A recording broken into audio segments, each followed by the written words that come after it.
انا راجل خطفت اسرائيل وراجل عامل قلق في البلد. انا راجل عملت حاجات كتير قوي كتير قوي. ده انا عملت حاجات كتير قوي قوي قوي قوي. ده انا ادمني بقى. انا عملت حاجات كتير قوي قوي. لو هو ما بيفهمش اطلع اقول له على الله يفهم. بعد خطف اسرائيل انا مش عايزك يا جميل. انا مش عايزك. وانا راجل لو هموت عشان مصر عشان مصر اهي ماشي. العالم كله بيتغير حواليا وانا لسه ماشي. لو مصر انا مش عايز المصري. انا مسكني الدول اللي بره. طب مش انت عايزك. نفسك تمسك مين مثلا يا جابر؟ انا يا عم اديني روما. اديني روما وانا اديك العالم اللي انا خطفتها. يعني هات روما وانا هعالج لك.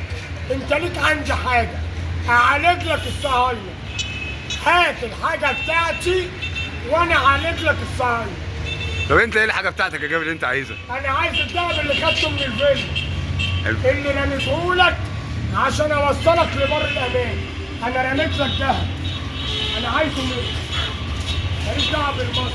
انا رميت لك دهب. هاخده منك وش.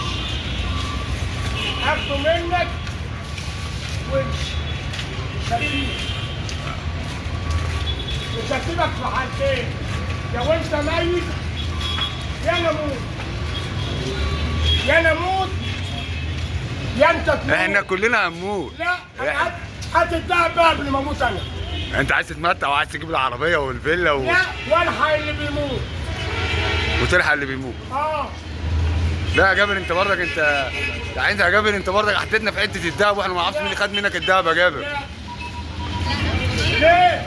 ما انا ماشي مكسب اهو. ما انا ماشي كسبان اهو. انا ماشي كسبان اهو.